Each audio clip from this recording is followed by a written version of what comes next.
There's not one guy, one person in the history of this program that's bigger than the program. What's better than this? Guys being dudes. Oh, what's up and welcome into episode number 58 of the Program Guys podcast. My name is Mason Prince, joined with you as always by Ryan Tyson, Mark Hall, Matt Gann, Patrick Kurtzberger. Today is Thursday, February 16th.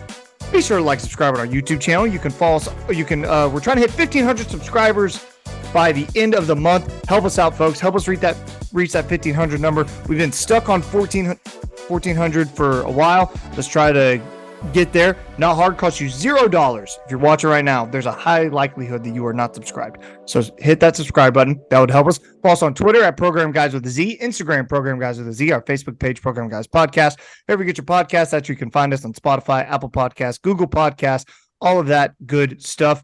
Fellas, how we living? I am in Kissimmee, Florida for work. I'm traveling. Everybody else seems to be at home. How's everybody else doing? Bro, are you going to Disney World? No, but Disney World is? Can I vent for a second? Because this place is hell on earth. Disney World, outside of Disney World, is a nightmare. This place is a hellscape. It's not cool. It's not fun. It's a tour. Think of a beach tourist town on steroids that is dirty. That's what it is. And I don't like it.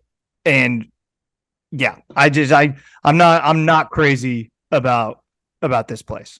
It's not and super truly fun. Even if you extend out to real Orlando sucks. Yeah. That's I don't need a bucket hat for this one. Orlando sucks. Disney World's fine. Universal's fine. Sure. Like, those are cool things if you're into them. For sure. But those towns are like Orlando is a cesspool. It's downtown is disgusting. Yeah. The Orlando Magic are bad.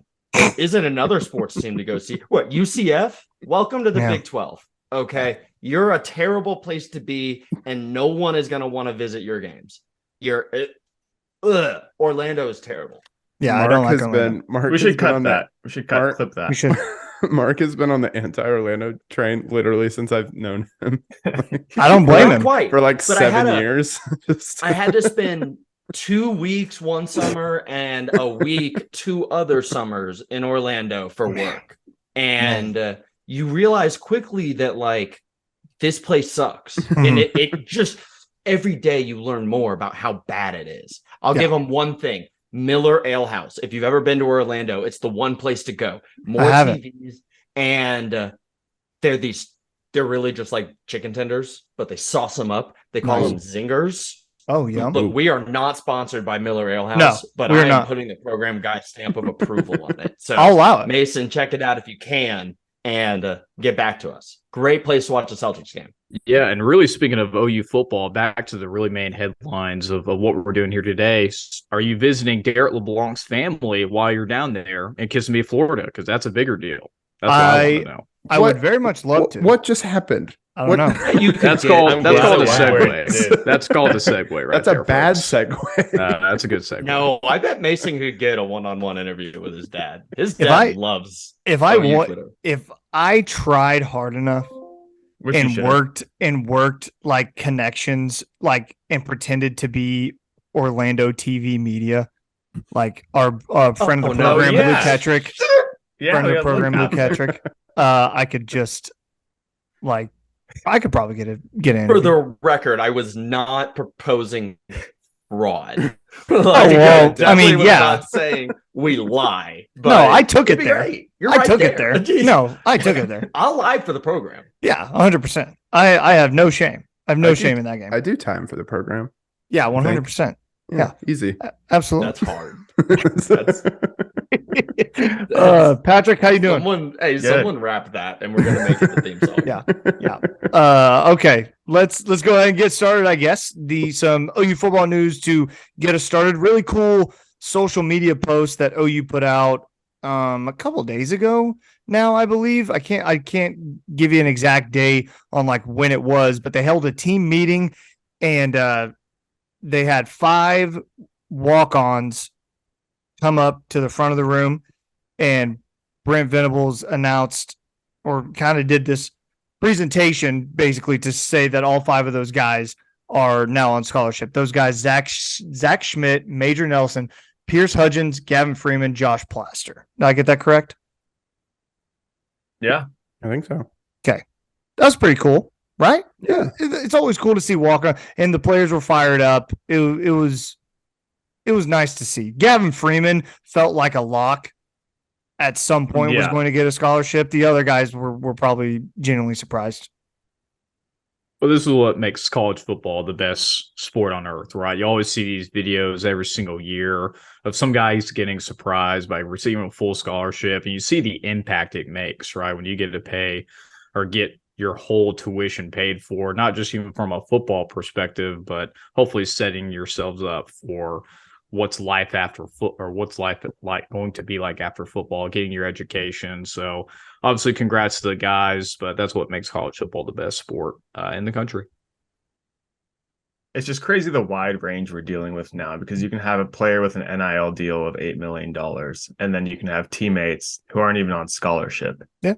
And that gap, I mean, imagine being that guy with the $8 million. How do you not help out your entire team? I don't know. I just feel like it's just wrong. It just feels wrong. And I also feel like, again, to your point, getting a scholarship is one of the best things about playing sports in college.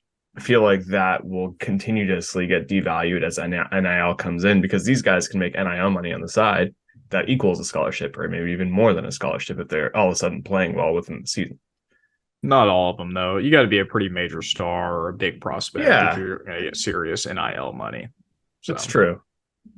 Yeah, that's more like making more money or money-making avenues for the guys who are walk-ons.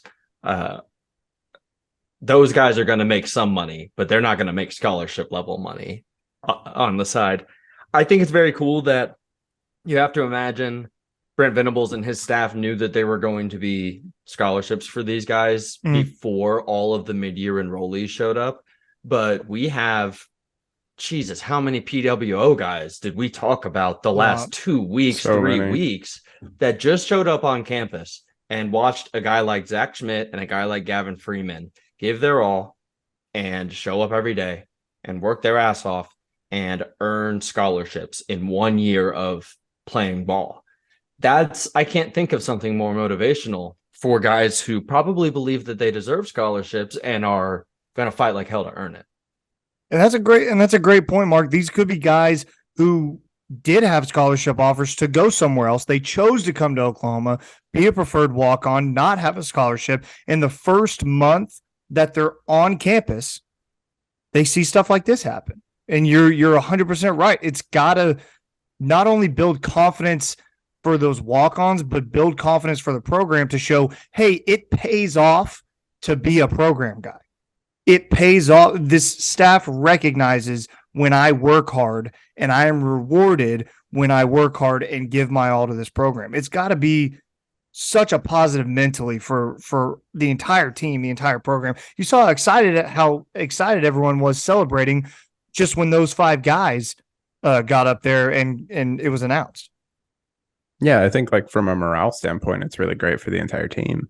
Like there's almost nothing you can do like other than like, you know, giving everybody some kind of like a reward, but seeing like your teammates and like your brothers get something that you feel like they deserve is like genuinely fantastic. Like anytime you guys text our group and be like, I got a promotion or I got a raise, all of us are just like True. super stoked about it, right? And that just stokes the entire group, and we're just super happy.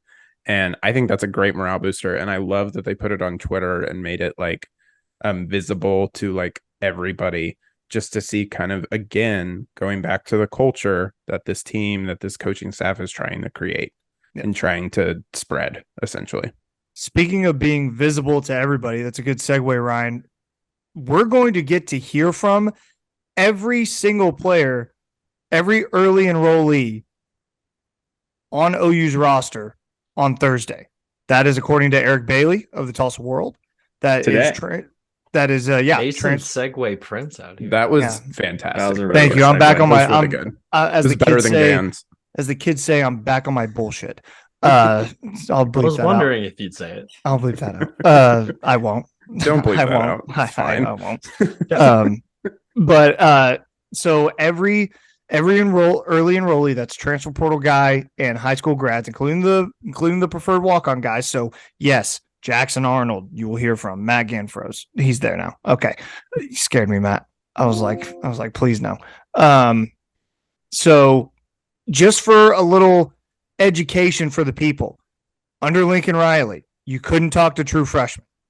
Under Bob Stoops, you couldn't talk to a player until they played in a game. So now here we are. Brent Venables comes in and says, forget that. If you're part of this program, you're good enough to get in front of a camera, talk to the media. And I'm sure they had some sort of media training. They're not just going in there, throwing them in there. Like, there's no shot at that. These guys have definitely gotten a little coaching, but it's kind of fresh. It's new to know that these young guys, we're going to get to know them from the moment they stepped foot on this campus. Like, Jackson Arnold may not play this year, but you're going to know stuff about Jackson Arnold that you may not have known under the Lincoln Riley and Bob Stoops era. You're going to know a lot about Jackson very early and other players. I think this goes towards Brent Venables making his players as well-rounded as possible and having the skills to stand up in an interview and discuss things, even if they're not playing football later on in their life. This is just great experience for all these young players to get good at this early. Yeah, I mean, it's public speaking skills, which are really like that's a good skill to have in life, right? It's a good option in case, football doesn't work out and they have to do something else. Like, being able to communicate effectively is super important. So, like, yeah, I love this. I think this is great. And they for sure have had some kind of coaching. I don't think he would throw them out to the wolves without any help.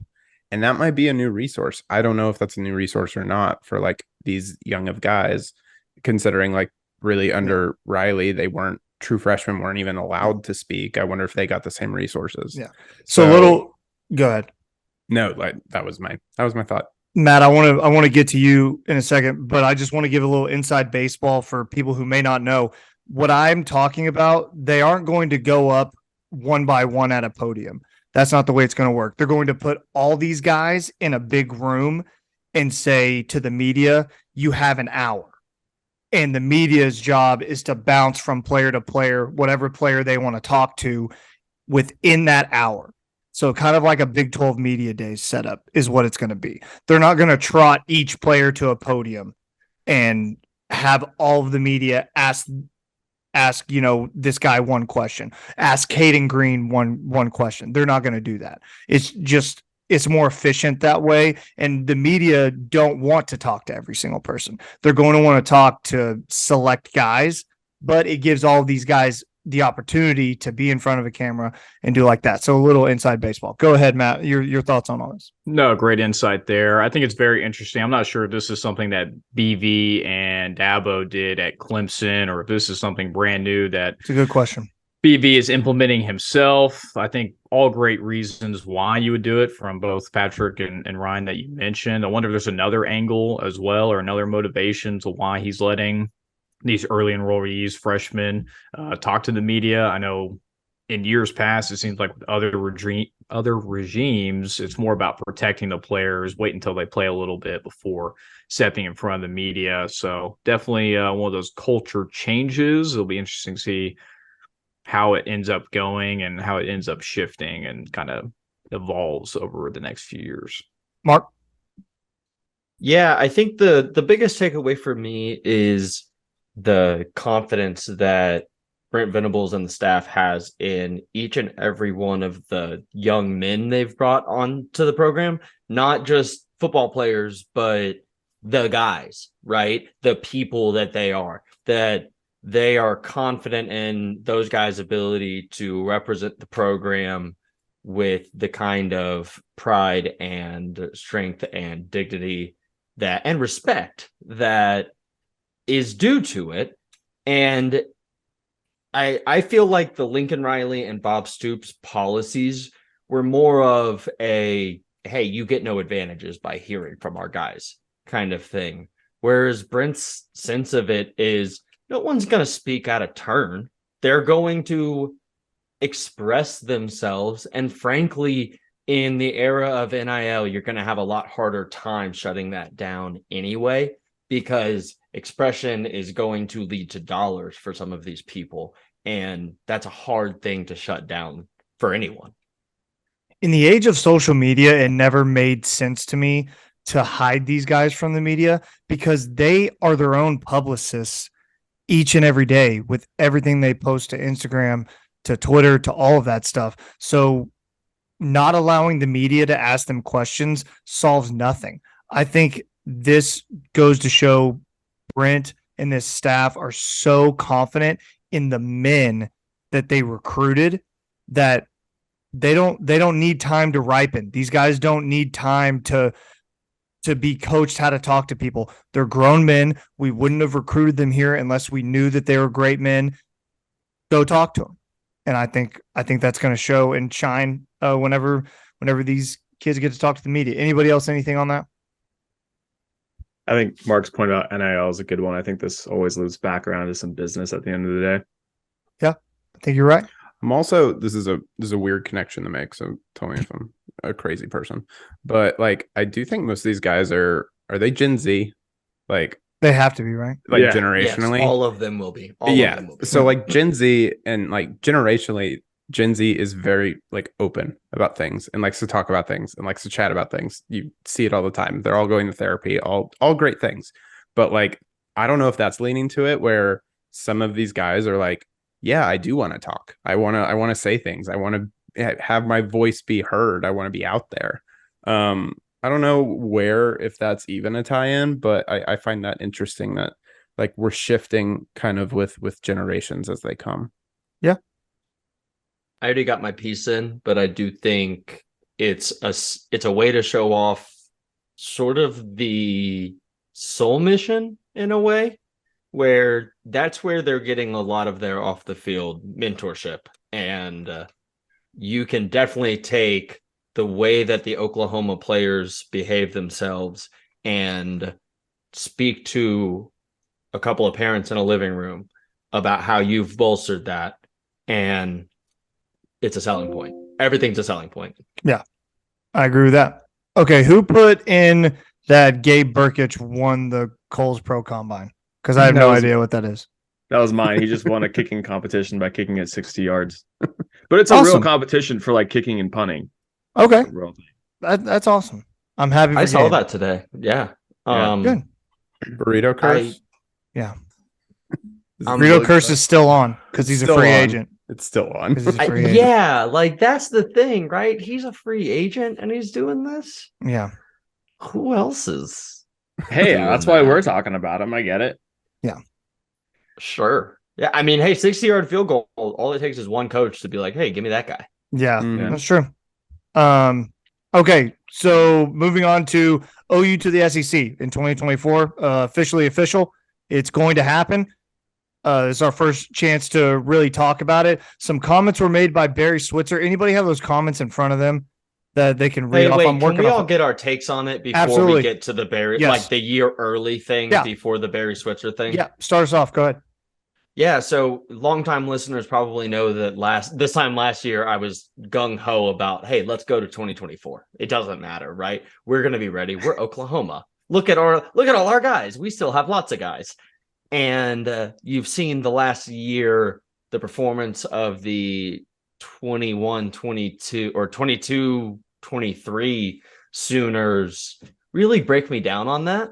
And I'm not saying it's a good thing. I'm not saying it would have been a good thing to wait till 25, but another year of seasoning might not be the worst thing.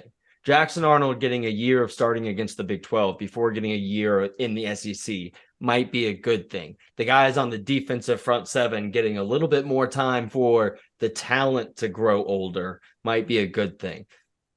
Trial by fire, though. Let's get it. Yeah, I mean, so I respect that take, Mark. Mine's the other direction because I'm just like, throw me in the deep end and let's do it. Like this transition is going to be hard no matter what. Like it's going to be difficult no matter how prepared we are. It is going to be difficult. We are going to have some tough years. We all have to get that like in our minds that is going to happen. It takes time to adjust to things.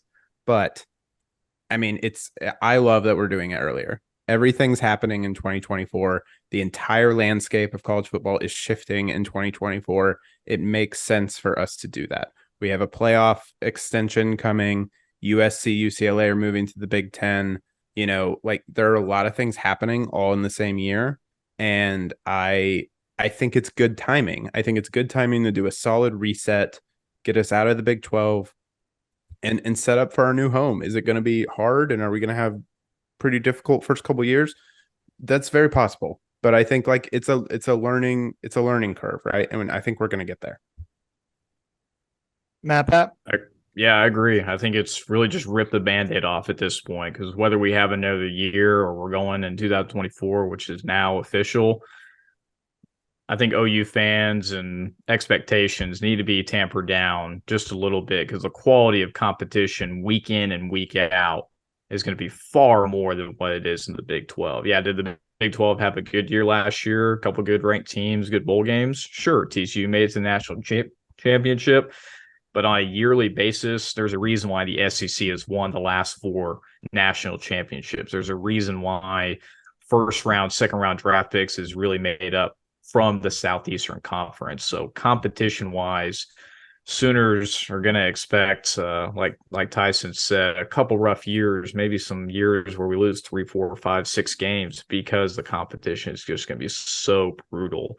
And those fan bases do not let up. Right, when we're going to Auburn, Tuscaloosa, the Swamp, I mean, you name it, every fan base is going to be such a hostile environment. So I think it's better to rip the Band-Aid off, get our guys in there.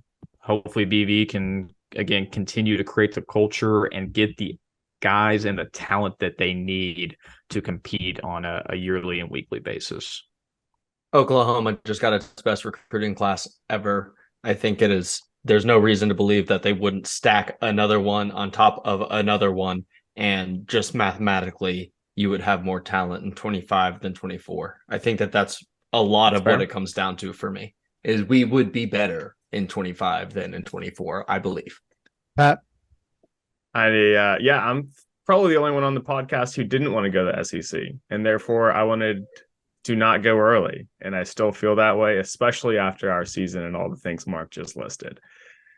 I always thought our chances were better in the Big 12. Even with this new playoff format, we'd have a higher seed going into the playoffs that could potentially help us. But hey, it is what it is. We're going early now. Jackson Arnold, I mean, it will be his first year starting, and he will be in the SEC. So it'll be really exciting to see, but it'll be more challenging. I don't think we're going to lose 6 games like Matt said, but 4 is definitely a possibility that first year. Well, I mean, we lost 7 last year. So. Yeah. So Barry Switzer, which brings us to So Barry Switzer had some very interesting things to say to the Tulsa world this past week when it was announced that OU was in fact going to the SEC in 2024. He told the Tulsa world, quote, "I'm concerned. I know what it'll look like. It'll look like we're playing Texas every bleeping week. You've got to be good. I don't know if we're good enough right now. We'll have to get better on defense. It's going to be hard to do. I'm concerned. I want someone to raise their hand in a couple years and say, I'm the one who took us to the SEC. I don't know who made the decision, how it was made, or who was involved. I think one of the major reasons why Lincoln Riley left, he wasn't involved, so he got the hell out of there." Okay. I agree with all of that. So the article goes on to also have this quote that I wanted to say. Mm-hmm. I was certainly disappointed, Switzer said. The defense. I didn't think we fell off that much from the year before with players. Maybe we did. I don't know. That, along with what you said, the one quote about the defense that you had, Mason, feels like a kind of subtle shift out of Barry Switzer, who's the GOAT. Yeah. For sure. Away from Brent Venables in a way where this time last year, he was really bringing him into the fold. I wonder how much of that and how much of like some of these distinct call outs like that have to do with Oklahoma throwing itself behind a different collective, the Crimson and Cream, rather than the one Oklahoma that Barry Switzer has affiliated with. But I'm That's a good speculating, point. right? Yeah. I just think it's interesting to see him sort of backing away from the defense specifically. Yeah, he definitely took a couple shots at the defense there, and I think they're fair shots. The defense does have to be better. He wasn't wrong, like he wasn't wrong in some of his statements, but that's not to say that it can't get better, or that it will be better. I am of the opinion that it's going to be a lot better, and the track record shows that it is going to be better, and it'll be better sooner rather than later. So I feel okay about that. Barry has his opinions, and he's certainly entitled to his opinions, more so than anyone. Like Mark said, if there's someone who deserves to have an opinion on OU football and the direction of OU football, it's him. But like everybody else said, you're going there eventually. So rip the Band-Aid off. Jump in with both feet. You can plan all you want for a year, for 2 years, whatever. But I always go back to the Mike Tyson quote that everybody's got a plan until they get punched in the mouth. And you can prepare all you want, but when you stroll into Tuscaloosa on a Saturday afternoon, those 2 years aren't going to mean jack squat, because you better be ready to freaking play. And I don't think a couple years of getting ready will prepare you for that. I think getting hit in the mouth prepares you for that. So that's just my take on it. Anybody else on Barry Switzer? No, I mean, I think everything he said is not wrong. So it's like, we're not good enough right now. Yeah, like, yeah, and I don't think anybody disagrees with that. Like, I think people should be, a little concerned of us going to the SEC right now at this moment. But I genuinely think I would be concerned at any year. Like I don't think we're going, this is a whole new ball game for us, an entire new space, and we're not going to be ready until we do it. And we just have to, like you were saying, Mason, just jump in. Yeah. I have a hard time reconciling everyone's feelings on that with the excitement we had over our recruiting class and the prospects of a good 24 recruiting class. I just think this, okay, we just rip the Band-Aid off and jump in with 2 feet. Okay, cool. I agree. We could do that with better players. We could just increase our talent and then do the same thing. And that's all. I mean, I guess that is based on an idea that this staff can continue to recruit at a high level based on joining the SEC, if that join is pushed out a year. But my assumption is they could. I tend to think to Ryan's point that he made earlier, the college football landscape is changing so rapidly with the playoff expanding and with other schools already moving. You would rather be with the changing times than be a year after it, I guess, is just where I think that's a great point. So you don't want to be the one kind of sticking out. Yeah. The one holdover, if that makes sense. It feels like we're shifting to a new way of I was about to say playing college football. That doesn't make any sense. A new way of what college football is going to look like. For sure. And you don't want to be like, okay, we've all shifted to the new playoff structure. USC and UCLA are in the Big Ten. These things are happening. Oh, OU and Texas still haven't moved over. That's a little weird. Yeah. I don't know. I agree with your point, Mark. I think it's a valid point. Hey, let's just get more talent. I'm of the type that even if we have a shitty first year of the SEC, I still think we're going to have a good recruiting class. That's my personal opinion. Is Matt, it going to happen? I don't know. I'm not sure. Matt, I want you to hop in there real quick.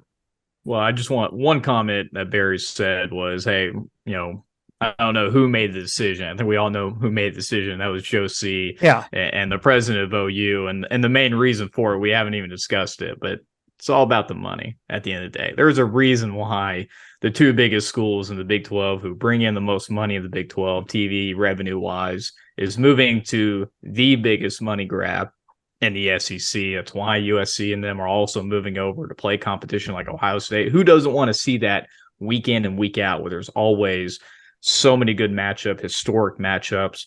Literally is all about the money. Even if we have bad seasons, I mean, they're going to be ranking it in. OU football itself will produce so much money by moving to the SEC. And to Mark's point about the talent, I mean, we've seen in years past that talent doesn't always mean production on the football field. So it's really going to be interesting to see how BV molds these guys like PJ, like Jackson Arnold, see how they all play out, because we've been hurt in the past and it hasn't always resulted in wins on the field. And the SEC is going to be just a whole nother landscape that we're going to have to navigate. So we'll just have to see how it all plays out. But I'm glad we're making the move now versus later. Randomness is a given. So, like, sure, talent doesn't always play out, but I'd rather my number be higher than it was. That's fair. The last thing I'll say on it is it's better for this recruiting class to go into the SEC next year, this number 4 recruiting class, because they'll have 3 years of SEC play time when they're senior versus 2 years. And I think that's just better for them overall for their development. Yep. Yeah. Do we want to do the OU Blue Blood conversation right now, or do we want to hold it till next week? Let's do it. Let's do it. Let's do it. Let's do Take it. us through it, Mark. Okay. Yeah, so it's basically just how every offseason we got to talk about these things, and I think it dawned on me a little last offseason, but not really formulated the right way until more recently. And my thought is Oklahoma is the most unique blue blood in the country. We are centrally located, so close to Texas, that we are a natural option for anyone coming through to Texas. So basically, we're not going to have these issues moving to the SEC. We're not going to be Nebraska. Nebraska was able to access athletes it otherwise couldn't because it was in the Big 12. When it moves to the Big 10, it is just another team competing against Ohio State or Michigan. So you need an incredible recruiter like Matt Rule at the helm in order to go and get anybody, right? Oklahoma, you need competency. That's really about what we need, because last year we saw less than competency and we pulled a number 4 recruiting class. We are so centrally located to Texas. Now we're moving to the SEC and we're able to attract a new breed of athletes based on that we weren't getting in Texas, near Kansas City, in Florida, in Georgia, in Mississippi. We're pulling guys from California. We're pulling guys that we weren't before because we have this SEC thing. There is no drop off in the local talent available because we're so close to Texas. If we have competency on the field, Oklahoma is going to be completely fine because we are, like I said, the most unique blue blood in the country. We're not Miami, right? Where you're right on a beach. We're not USC, where you're right by a beach, or LA or whatever it is. We're not Alabama, Georgia, Florida, where your in-state recruiting is possibly the blood of your recruiting class. But we're close enough to Texas that we're always going to be able to compete with the Texas schools for their athletes. And we're closer to a lot of them than LSU is, than Alabama is, than the teams we're now competing against versus the teams we were before. We're able to sell a higher level of competition and closer regionality than to these top level athletes than we were before. And I think it showed out in last year's recruiting class, and I expect it to show out in future recruiting classes. Oklahoma is a brand that sells on its face without needing anything else. And if we have enough hope on the field, that's never going to change. So You someone tell else, Mark. No, you I tell just him, have Mark. That was an incredible monologue. I didn't realize you had wrote that down, but that was incredible. I'm gonna have to get that in writing because I might cry later if I Hey, we reread it. recorded it, Matt, just for you, so you can That's just listen to it on replay. That's right, Mark. That was a very insightful look to how OU has been able to keep such a national presence over the years, how we continue to have that standard of excellence year in and year out. The expectation is always to go for and win a national championship, no matter who's the head coach, no matter who's in the building, who's left, whatever it might be.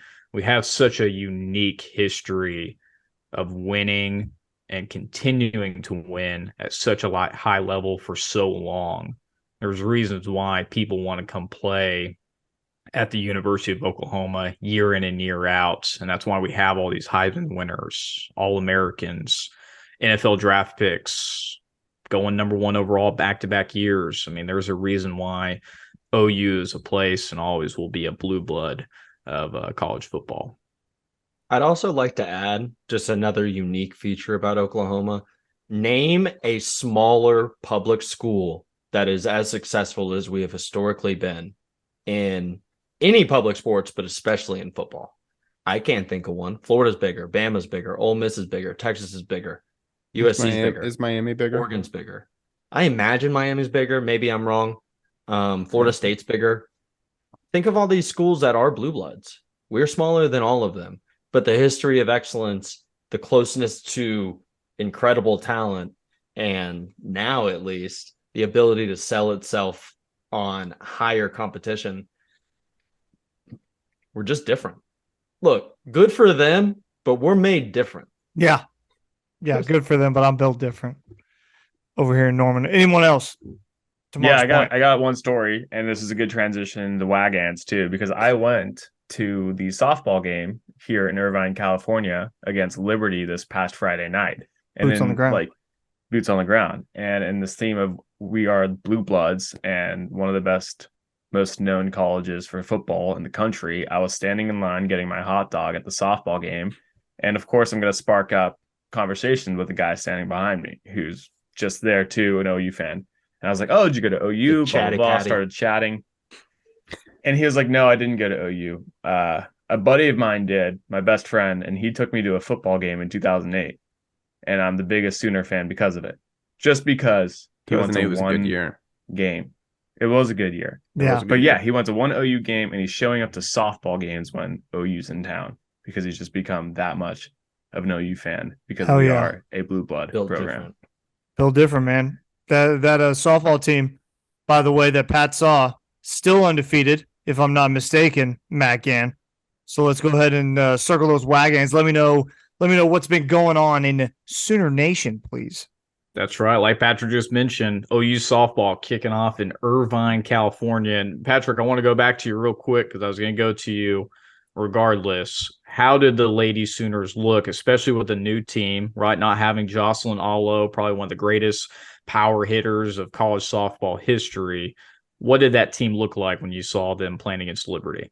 Yeah, I mean, overall, they had a great weekend. They went 5-0, 3-0 against top 25 teams, 2 wins via run rule, 29 runs scored, 5 runs allowed, 4 home runs, 3 shutouts, 4 errors in 33 innings. So overall, the weekend was really good for them. But I went to the Liberty game.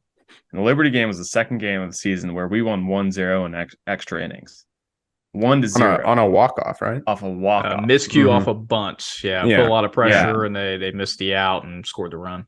And things were tense because OU not being able to get a run in 6 innings doesn't happen often, right? So things were really tense. I mean, we were 0-0 going to extra innings. It was kind of anyone's game. Their pitcher was on fire. We were playing fine, like we were playing good, but it was definitely tense. And I was like, where's the Allo? Like, we're missing the Allo factor that we don't have anymore. So that was kind of a scary thing. Of course, we're still the best team in the country, so we came in clutch and won that game. But there could be more situations where we're just kind of like, where is that person who's going to step up, take the responsibility, and just continuously be consistent throughout this year? And, it was a second game of the season, so it's not much to freak out about. But it could be a little more tight, or we could lose 3 or 4 games this year potentially rather than just 1 or 2. But I think we only lost 1 last year. But you know what I mean? It could just be this team doesn't have what they had last year. Yeah, I think that was my biggest takeaway from the weekend is the hitting strategy is not going to always be maybe about getting the most home runs. It's probably going to be more about getting hits together, getting people on bases, getting runners in scoring positions, and getting a lot of RBIs. So I think that's probably where the route's going to take. So we just don't have a Jocelyn Allo, nor can you really replace her by just one person. It's going to be more of a team effort. The other thing I took away from was the pitching rotation for OU is absolutely phenomenal. They were all weekend, even in that game for Liberty, and give credit to Liberty. They're actually going to be a very, very good team this year. It was an absolute pitching duel between Nicole May and the Liberty pitcher. That's obviously why the score was so low. But it's going to be a lot based on the defense. Grace Lyons playing shortstop. There's a reason why she's an All-American at that position. So I think a lot of games you're going to see this year, maybe not run rule, but more of playing defense, getting the bat on the ball. But definitely a good weekend to start, going 5-0 in California as they come back and they'll play in the Getterman Classic in Waco, Texas. Can I get a Sick'em, Tyson? Sick'em, Tyson. Sick'em That's right. Playing against Longwood, SFA, Army, and the Baylor Bears. So they will play this upcoming weekend in Waco. Maybe we can get some boots on the ground. I know that's Tyson's favorite second city. Stomping Here around. It's Texas. really not. It's really not. Great So, place to go. That is right. I So don't know hopefully who they said can that. continue their Ryan's win like, you streak. want to as find they- a wife? Yeah, hopefully they can continue their dominant streak so far. Plenty of other programs, guys. I kid you not. If you see my notes here, spring is all about the different teams. So I'm going to try to go through as quickly as possible with you guys. OU's women's gym continues to dominate. They starting 10-0, still ranked number 1. Came down recently to the Lone Star State, playing in Fort Worth, beating number 24 Stanford, number 16 Arkansas, and number 2 Alabama. So a lot more ranked wins. They just continue to pile up their 3 up, resume 3 throughout down. the year. And they will come back and actually play this weekend against Texas Women's University. So good luck to them. They're going to be in for a hurting against the number 1 Lady Sooners. Switching over to another fantastic women's program, it's got to be OU's women's basketball. Going from 15th to 12th nationally after this weekend. They played against Baylor. Not sure if anyone saw the highlights. Did anyone see what the OU women did in the final 30 seconds of the Baylor game? It was amazing. Sure did. Let me tell you, they were down 5 points with 20 seconds left. One of our guards drove in, kind of got that easy layup where they kind of let you, without fouling and all that. Down by 3, they get the inbound pass in. We stealed off the girl, get a pass out to the 3-point line. Guys, who else would shoot the 3-pointer other than the Steph Curry of college basketball for women's, Taylor Roberson? Nailing a 3 at the very end to send it to overtime. And the Lady Sooners just absolutely dominated, winning 98-92. You'll love to see the team never giving up, continuing to play hard and believing in their team. Go ahead. Can someone send me that clip so I can send it to Meg? Because honestly, OU has not had a lot of good things these past couple of years against Baylor. So they need That's one of them. That's a good clip. I'll try to send it to you. And then just a few days later, after an emotional win in overtime, crushing the Wildcats 85-58. They're actually playing right now against Texas Tech. So we'll actually know the score of that as the pod comes out. And then they will play the Lady Jayhawks this weekend. So continued great year by this OU women's basketball as they prepare for the Big 12 tournament as well as the big March Madness tournament here in just a few weeks. OU's women's tennis went to the Tennis Nationals in Seattle, beat number 4 Duke 4-2, ended up losing the next day to Georgia, who's number 5, 5-2, and then losing to their arch nemesis, who they played last year in the national championship, the Lady Longhorns, who continue to be number 1, 4-2. So overall, they're 6-5. They've had some ups and downs. They've played some really good teams so far. So wish them continued good luck as they progress through their season, and obviously the season they had last year. Switching over to the men's side real quick. I told you guys, a lot of information coming your way.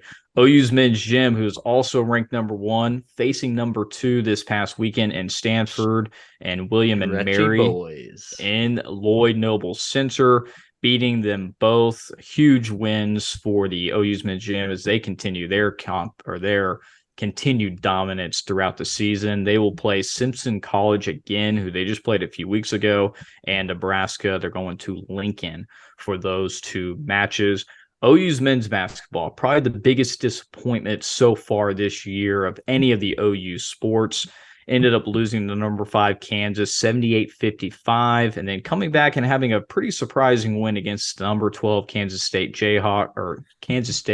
Wildcats, I should say, winning 79-65. And at this point in the year where OU is at, they pretty much have to win out the rest of the games. They still have 4 more ranked teams to play. They're actually playing Texas this weekend, who's ranked number 6 in the country. So I don't really see a route other than them making a last-ditch effort in these final games and potentially making a run to Big 12. Other than that, they'll probably be in the whatever the secondary tournament is for March Madness, just like they were last year. NIT. Thank you, sir. I don't understand this basketball team at all. I don't know. And I honestly, we can talk about them, but I don't even have the energy for them just because they're so fraudulent. They win these games against Alabama and Kansas State that are just one-offs, that the other team just somehow pees down their leg and has an off game and OU somehow wins. They're not a good team. They're not at all. That crowd at Lloyd Noble against Kansas State was brutal. It was maybe a quarter of the way full. No one wants to see this team. They're not any good. And you may be hearing this and be like, oh, well, they just beat Kansas State. Yeah, and now they're going to lose 4 in a row. They're last place in the Big 12 for a reason. They're not any good. They're a bad team. Yep. Yeah. Again, it's been very disappointing, especially with the big hire in Potter Moser, who's really thought we'd be prepped as we head into the SEC for those college hoops as well. Just not panning out this year, so we'll have to see what happens with him. But he did come out in the press conference after, I believe, the Kansas game and said, hey, I'm here to stay. There were rumors that he was potentially interested in the Notre Dame job. He has since put those down and said, hey, this is my home. This is where I want to be. We'll see if Joe C. and the rest of the athletic department agrees, but I do think he probably needs a little bit more time, in my opinion. But again, he might not be a fit for what OU's basketball is looking for. So he'll get more time if he wants it. I think he'll get more time if he wants it. Yeah. But switching over just to a couple more, OU's men's wrestling 9-7 overall. They play Bedlam this week again. OSU has always been a historic wrestling program. They're currently ranked number 4. Probably going to get beat down again, just like they did earlier this year. But hey, OU's men's wrestling 9-7. Can't go wrong with a winning record so far. OU's men's baseball, runners up from the national championship last year when they played Ole Miss, starting their season against a 3-game series against California Baptist. I do believe that's in Norman. I'll have to double check. Make sure, Patrick, we can't get you some boots on the ground for both softball and baseball, but I will double check. I believe that's a home game this upcoming weekend. OU's men's golf starting their spring season with an opening victory at the Puerto Rico Classic. This is, I believe, their second win in a row. They actually played in the Classic back in the fall, and this is the 37th win under Coach Ryan Hibble, who's really just transformed this program. We had 4 Sooners in the top 10 over the weekend, so incredible start for their season after a disappointing last season as well. Last one, OU's men's tennis, 6-2 overall. Lost to Memphis recently. They play Texas A&M in College Station this week. So that's how the Wagons is going to be. There's a lot of programs playing currently at this moment, a lot of good programs. So I will try to keep you guys updated as possible. If I'm missing anything, feel free to let me know in the comments. I'd be more than happy to talk about whatever program is on your minds. Yeah, and if you feel like leaving a comment down below and you're a single female and you find Matt Gann attractive, maybe leave your phone number down there for Matt. Maybe help my guy out. It's Valentine's Day week. Love is in the air. Mason, what a segue, Matt. Tell us about some dreams you've been having. Yeah, tell us about the dream. Yeah, the dream is let's just call it a dream. Right. And there's always something you want to reach for, but some of those dreams are just ascertainable, right? That's just the way it is. So I will keep dreaming. Just sweet What is the sound me dream? at night. What's What the is dream though? I truly don't know. Yeah, I wish I could tell you. I think Mark's got a different interpretation of what the dream is. So I would have to refer to my good buddy Mark over in Mesquite, Texas, to let me know what that looks like.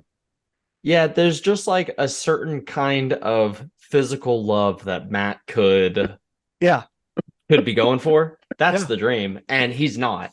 And it's a very, we like to push each other here at the program, guys. We could all be better than we are now at whatever we're doing. Matt has the chance at something great here, and he's not taking it. And he could be great. Yeah, you could be great. Just think about that, man. I'm sorry to let you down, Mark. I'm sorry to let you down. That's you'll be all right. You'll be all right. It's like one of those like inside joke things that everyone knows except it's Patrick. all right. Just comment, comment down below. Going on. Comment down below and tag Matt Gann. Matt, what's the dream? We're dying to know. Matt, what's the dream? Let us know. All right, let's move on to some Super Bowl talk. Kansas City Chiefs had their parade in Kansas City on Wednesday. They are the champions. If you followed my picks, you would be very, very rich. Mason Prince wins the program guys pick 'em for the playoffs. I did very, very well, and I feel good about it, man. Like I feel really good. Yeah, I killed it. I killed it. I think my props hit too. Like I had the under on the sacks. And the you sacks. said exact three sacks. total It was sacks. three. It was only one. Exact sacks. Yes. It was only one. Oh, I had to hit. Okay, my bad. Yeah. Never mind. I was off. I thought it was under 3. I'm an idiot. That's okay. Either way, you got the game right. Yeah, I got the game right. So I got the game prop right, but the game wrong. Yeah, exactly. So the game Same here. itself, everyone's talking about the holding call that was or wasn't at the end of the game, claiming that was the difference. Your overall thoughts of the game and of that call. We'll start with Ryan. Yeah, I mean, I picked the Chiefs for a reason because I think Andy Reid is a genius and I think Patrick Mahomes is the best player on the field. And I think they showed that in the second half. First half did not show that. I thought for sure the Eagles were going to take it after that first half. And then some magic happened in the second half that they scored on every single possession that they had. I don't know if that's just really bad defense from the Eagles or just special magic from the Chiefs. I think it's a little bit of both. And yeah, I think the better team won. And on my thoughts on the call, I thought it was, I don't know. I thought it was a little ticky tacky to call it, but ultimately I do think it was holding. So it's, I don't know. I'm in the middle on it. I don't really care either way. I don't think it would have changed the outcome of the game personally, but yeah, credit to Katie, my fiance. We were watching the game, and when that happened, when the holding penalty happened, she got immediately like blank faced, and I was like, what's the problem? Like, you're about to win. And she goes, everyone's going to be talking about that penalty and say the Chiefs won because of that. And in the moment I was like, no, they won't. Like, it was holding. You saw him pull his jersey. Like, they threw the flag. Like, that's what it was. And credit to her, she was absolutely right. Like, people were blowing up about how the call was horrendous and it was so bad. And I think all of that dies when post-game James Bradbury was like, yeah, I held him. I hope they wouldn't call it, and they did. Like, I mean, he knew he held. So like that to me is like the end. What a thing to say in a post game. I just would never. I would. It wasn't like just that him sportsmanship too. commercial from back in the day. Exactly, That Mark. soft ass kid. Yeah. Are you kidding me? Get your ass on the pine. Yeah. Go ahead, Pat.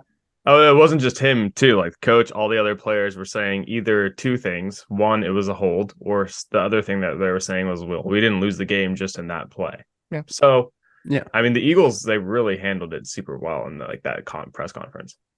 Yeah, I mean, when you allow them to score every possession in the second half, you kind of have to handle it well. Yeah. you didn't stop them. Yeah. Like My thoughts on the overall game, though, Ryan, great point. Andy Reid, I think he won them the game. Like, incredible coaching on his part. if they didn't have Andy Reid, I don't know if they would have been able to pull that off. That little thing that they started running in the second half that got them 2 touchdowns, one to Sky Moore and one to Kadarius Toney, who was plus 290 to score. Gosh dang it. Yeah, it's come out since that Andy Reid has coined the corn dog. Incredible. And that's a great play name. But that's brilliant, right? That's why that's the small difference that takes Andy Reid and makes him that much better than name your coach XYZ, right? That's the kind of thing that an Andy Reid brings to the table that other coaches don't. Very good on him. I understand that the James Bradbury thing was a hold. I still wish it hadn't been called. That was an uncatchable ball. It just was. Yeah. And I would have loved, set my bets aside, right? You won anyway. Like, all that doesn't matter. I want to see Jalen Hurts get an opportunity. Agreed. That would have been the coolest thing if he just gets that last, minute 35 that it could have been, something like that. I think it was a minute 48. I think that's what it was. There you go. Right? Yeah. Make him kick a field goal and then go down the field and it's nut crunch time. And, who knows? It would have been a lot more fun than I got. I tweeted out before the game ended, like before that Chiefs last drive, I said, no matter what happens, Jalen Hurts deserves the MVP of the Super Bowl. He was lights out. He was great. He was the best player on the field that night. Like he was Patrick Mahomes was absolutely fantastic. And whatever that drug they injected him with at halftime, I want to know what that is. Because that's like a superhuman, like on the boys, something like the boys. Like that's what he took. Matt, what'd you think? Yeah, I hope you guys didn't pick, or if you're listening, any of my bets, because I ended up losing the pick 'em, and it wasn't even close. So I can't wait to fulfill my punishment next week on Instagram Live. There it is. No, we didn't say that. I'm just gonna do it. Just gonna do it on the pod. Just gonna do it on the pod. But I am not a sore loser. I take it with pride. I believed in my picks, and they didn't turn out. And I will never pick against the spread ever again. I just can't do it. It's impossible to do. So I picked the Eagles because of their defense, ranked number 1, and their pass rush. And the Kansas City offensive line didn't give up 1 sack, and that's helmed by 2 OU former offensive guys. Orlando Brown protecting his blind side. He had the game of his tackle. life. He did, and obviously Cree Humphrey anchoring it down at center. So the Kansas City proved me wrong. We talked about in the preview pod of the Super Bowl that Eagles are literally more talented on every single level except for the QB position, and you can see how much it matters to have someone special like Patrick Mahomes and the Andy Reid combo with their schemes, how they played that Eagles defense. I mean, they got exposed all night long, even with the Eagles being up at the end of the first half. You really felt like Kansas City was never out of it, and obviously ended up going and scoring on every single possession in the second half. So obviously congrats to Kansas City, Patrick Mahomes getting his second MVP and Super Bowl. They will continue to build probably a dynasty there in Kansas City with the talent that they have. The holding call, if you watch it, the whole play happened. I thought they might call illegal contact more than the holding. Either way, would give them an automatic first down. But if you watch the whole play through, definitely is a penalty. I think it's more ticky-tack because it probably happens on every single play, right? Just like the offensive line, you can probably call holding every single play. But in that very moment, deciding who might win the biggest game of the year, especially with the ball being overthrown and not catchable, I think it's a very, very harsh penalty on the Eagles. So obviously we'll never know what could have been, but I think it's the right call ultimately. But they can call that on every single play. But how are you going to call that last drive, minute left? I hear your uncatchable ball comment, and I raise you.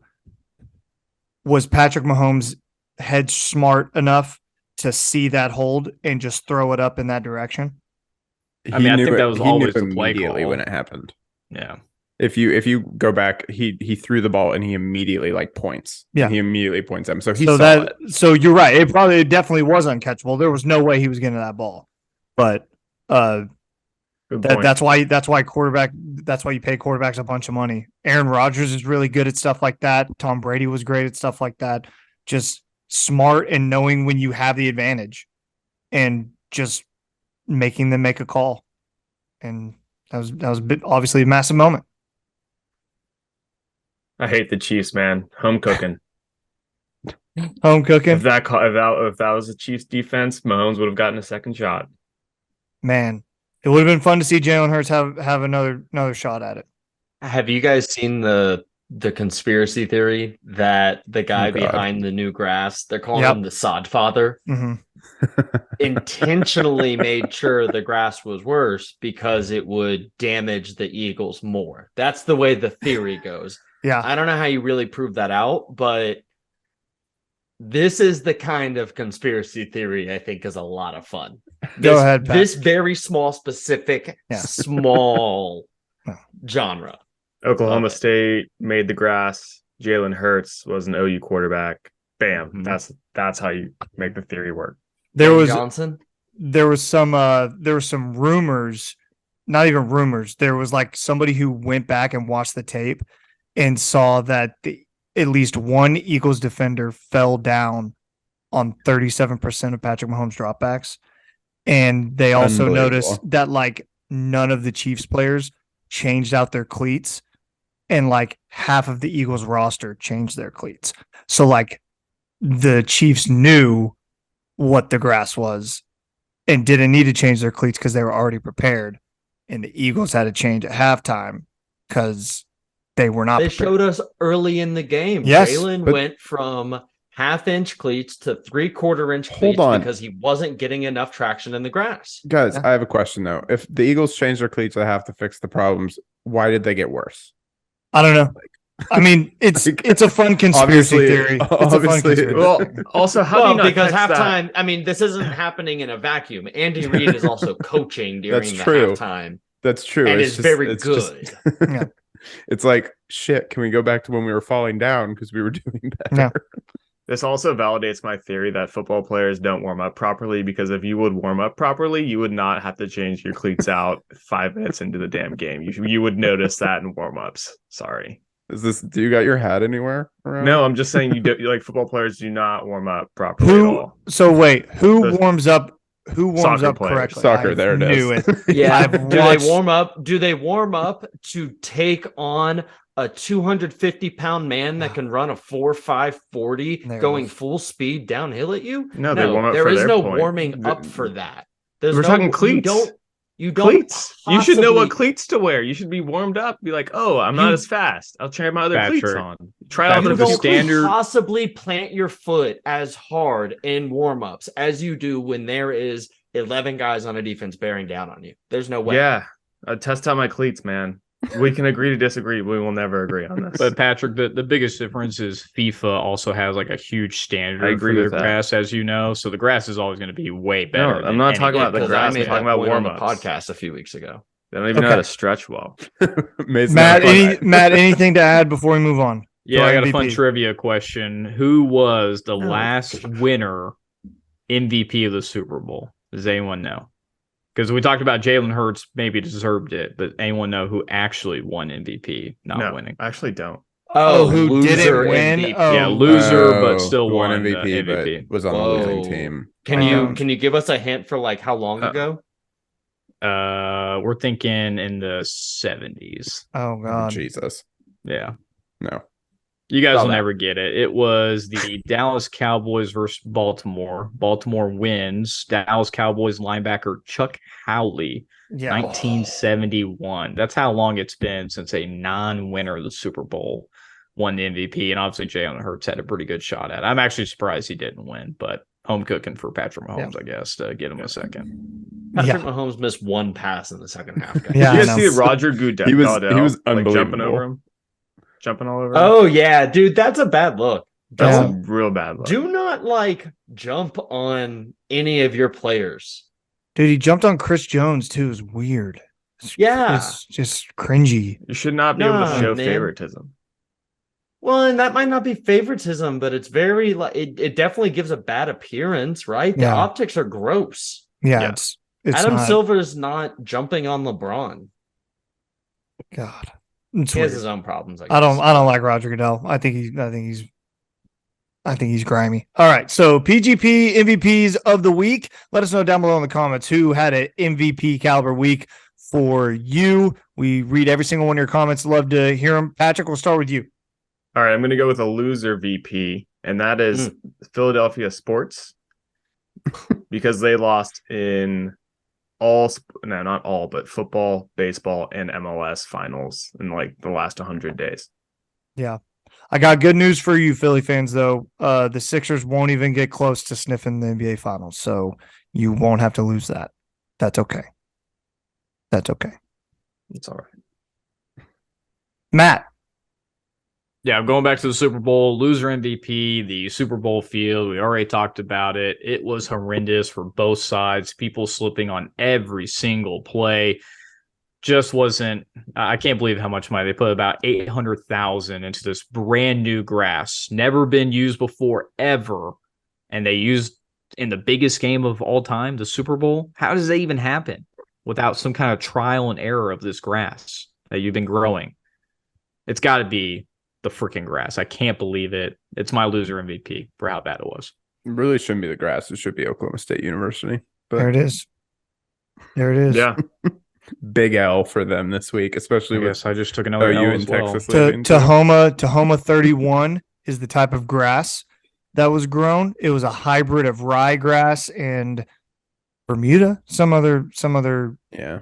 but the reason the field was so slick was because they cart the field outside at the Arizona Stadium so it can get sunlight. And when it did that, it was cold in Arizona over the weekend. Dew and frost on the grass led to more moisture on the grass, and it becomes very, very slick. That ryegrass does, and that's why the grass was so slippery.